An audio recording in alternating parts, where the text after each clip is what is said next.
민주당 이재명 대표의 운명이 걸린 공직선거법 선고가 이제 24시간가량 남은 것으로 파악되고 있습니다. 정치권의 긴장감도 고조되기 시작하고 있습니다. 민주당 역시 항소심 판결이 이재명 대표의 정치 생명과 직결될 것이라는 예상을 하고 있습니다. 그렇기 때문에 항소심 판결에 불복하고 내부의 비명 세력을 억누르기 위해 선제적으로 극단적인 장애 투쟁에 돌입한 것입니다. 26일 선거법 위반 항소심 판결에 승복하겠다는 대국민 약속을 해야 합니다. 이재명 대표의 공직선거법 사건의 본질은 윤석열 검찰 독재 정권이 정적 제거 사냥개에 검찰을 풀어서 선거를 짜집게 하고 억지 기소한 이재명 죽이기입니다. 이재명 대표에게 무죄를 선고해 줄 것을 엄숙히 요청드립니다. 자, 2심 선고 결과 내일 오후에 이 시각쯤에 나온다고요? 네, 맞습니다. 내일 오후 2시입니다. 이 서울고등법원은요, 이 대표의 공직선거법 위반 혐의에 대한 항소심 선고를 내일 오후 2시에 발표를 합니다.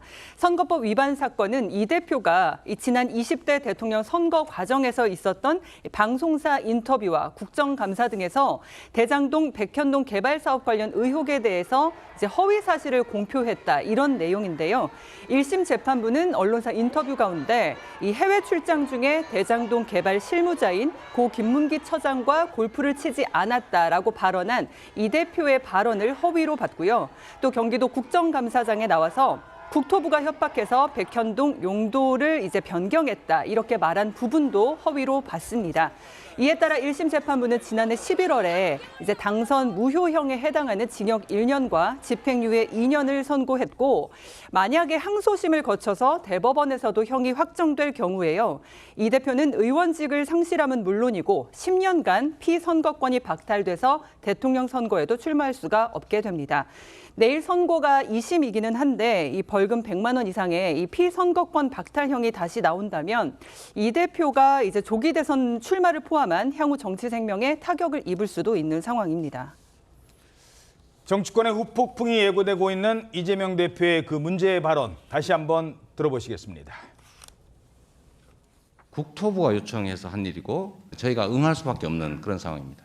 정부가 요청하면은 다 바꿔줘라. 국토부에 저희한테 다시 이제 일종의 압박이 왔는데, 국토부 장관이 도시관리계획 이거 변경 요구하면은 지방자치단체장은 반영해야 된다, 의무 조항을 만들어놨습니다. 이걸 가지고 만약에 안 해주면 직무유기 뭐 이런 걸 문제 삼겠다고 협박을 해서, 산하 직원이고 뭐 해외 출장도 같이 갔는데 어떻게 모를 수 있냐 그러지만 제가 뭐 그 실제로 하위 직원이라서 기억이 안 나고요.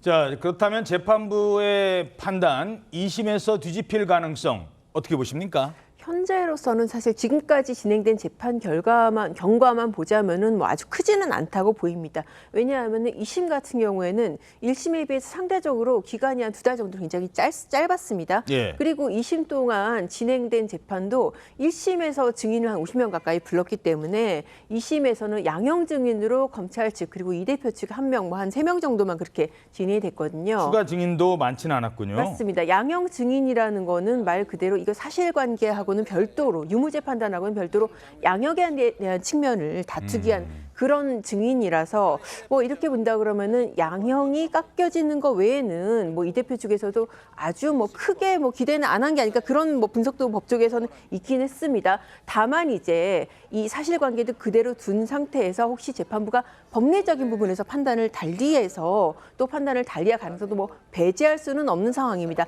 그게 이제 어떤 거냐면은 이 사건이 이제 이 바로 문제, 특히 백현동 발언 같은 경우에는 국정감사 중에서 이루어졌는데, 국정감사 이 법률이 있습니다. 그 법에서 따르면은 이 국정감사 중에 발언 같은 경우에는 이 명예훼손이나 일반 형법이 아니라 그 법에 의해서만 다뤄진다. 이제 그 조항을 가지고 이 대표 측에서는 이제 2심에서 법리적인 주장을 했거든요. 예. 이건 일반 공직선거법으로 다룰 사건이 아니다, 그런 주장을 했기 때문에 혹시라도 그런 주장이 받아들여져서 판단을 뒤집힐 가능성, 뭐 이것까지는 생각은 해볼 수는 있을 것 같습니다.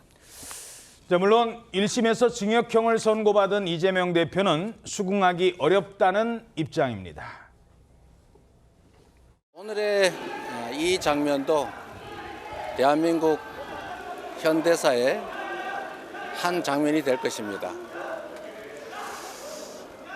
현실의 법정은 아직 2번 더 남아있고, 그리고 민심과 역사의 법정은 영원합니다.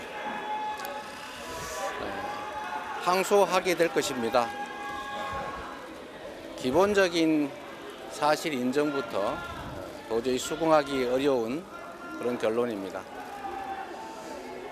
우리 국민 여러분께서도 상식과 정의에 입각해서 판단해 보시면 충분히 결론에 이르실 수 있을 것입니다.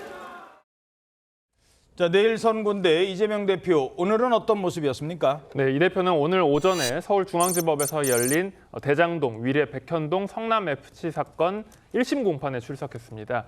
이 내일 열리는 선거법 사건 제2심 선고 결과에 대한 취재진의 질문에 대해서 이 대표는 묵묵부답한 채 법정으로 향했습니다. 윤석열 대통령 탄핵 심판 선고가 늦어지면서 선거법 사건 항소심 선고가 먼저 나오게 된 상황에 대해서도 질문에 이 대표는 침묵했습니다. 한편 이 대표는 재판을 마친 뒤 법원을 나설 때는 지지자들에게 손을 흔들면서 인사를 하기도 했습니다. 자, 민주당 일각에서는 이런 얘기들도 조심스럽게 나온다고 합니다. 만약의 사태에 대비해야 된다. 이건 무슨 말일까요? 각자의 이유로 이재명 대표가 뭐 유죄를 받든 무죄를 받든 이 사태가 벌어질 것에 대해서 대비를 해야 된다라는 생각을 하고 있는 상황이긴 한 것 같은데, 특히 친명계를 중심으로는 명백한 무죄를 확신한다는 얘기들이 많이 나오고 있지만, 일각에서 내부에서 조심스럽게 이 대표가 피선거권의 박탈에 해당하는 그런 형이 항소심에서도 나온다라고 하면 이때에 대한 대비도 필요하다, 이런 주장들도 나오고 있는 상황입니다. 친명계 일각에서는 일종의 비상계획도 논의 중인 것으로 보이는데, 윤 대통령 탄핵이 인용돼서 조기 대선이 확정될 경우에는 최대한 빨리 이 대표를 당의 공식 대선 후보로 선출하겠다, 이런 계획을 또 갖고 있는 모양입니다. 이 대표 측 핵심 관계자에 따르면 민주주의 국가에서는 국민 주권의 가장 상위 개념이다라고 하면서 당원과 국민이 제1야당 대선 후보로 뽑은 인물을 재판에서 만약에 날린다, 그러면 사법살인이라는 비판이 나오지 않겠냐, 이런 얘기를 하면서 대선 후보로 먼저 뽑아서 나중에 상고심에 대비를 하겠다, 뭐 이런 계획으로 읽히는 상황이고요. 예. 대선 경선 절차를 간소화해서라도 이재명 대표를 빨리 당의 대선 후보로 선출을 하겠다라는 건데, 당 일각에서는 이재명 대관식이 대선 경선이냐, 이런 발언도 나오고 있는 상황입니다. 그렇군요. 자, 결국 이재명 대표의 2심 선고가 윤석열 대통령 탄핵 심판보다 먼저 나오게 됐습니다. 자, 그렇다면 내일 선고 이후 앞으로의 탄핵 정국에도 어떤 변수가 될까요? 일단 지금 헌재 입장에서는 물론 이 부분에 대해서 헌재가 공식 입장을 낼 만한 성격은 아닙니다만은, 예. 아무래도 지금까지 졸속으로 빨리빨리 진행해 왔다. 이 빨리빨리 진행해 이유가 결국은 이제 이재명 대표의 대선 가도를 열어주는 목적이 아니냐, 이런 그 여권 일각의 비판에서부터 조금은 자유로워질 수 있게 됐다. 왜냐하면은 지금 순서상으로 봤을 때는 당장 오늘 당장 내일로 선고일이 공지되지 않는 이상은 이 대표 2심이 먼저 나고, 그리고 이제 윤 대통령이 날 그런 상황이거든요. 그렇게 된다 그러면은 헌재로서도 저건 그런 정치적인 비판에서는 조금 더 자유로워지는 그런 측면이 있는 반면에, 예. 사실 이 대표 측의 입장에서는 내일 본인의 선고가 나면은 그 결과가 어떤 쪽이든 이 헌재 심판을 굉장히 강하게 압박할 것으로 예상이 됩니다. 그렇군요. 왜냐하면은 1심하고 마찬가지로 의원직 상실형이 나게 되면은 이 판결이 이제 오늘 3월 26일 날 판결이 나면은 6월 26일까지가 이제 그 대법원 판결 기한이거든요. 예. 그 안에 대선을 치러야 되니까 그러려면은 탄핵 심판 결과가 빨리 나와야 된다는 것이죠. 예. 이미 민주당이 생각하고 있는 스케줄에서 상당히 지금 처지고 있는 상황입니다. 그러니까 본인 2심 판결이 나왔으니까 더 압박을 할 것이고요. 만약에 이게 지금 벌금 100만 원 미만이라든지 아니면 무죄가 나온다, 그렇다고 하더라도 또 그렇게 되면은 그런 대로 또 이제 자기 대선 가도에 더 거칠 것이 없어졌으니까 더 빨리 그 윤 대통령의 탄핵을 촉구하는 그런 강한 목소리를 낼 것으로 예상이 됩니다. 그렇군요.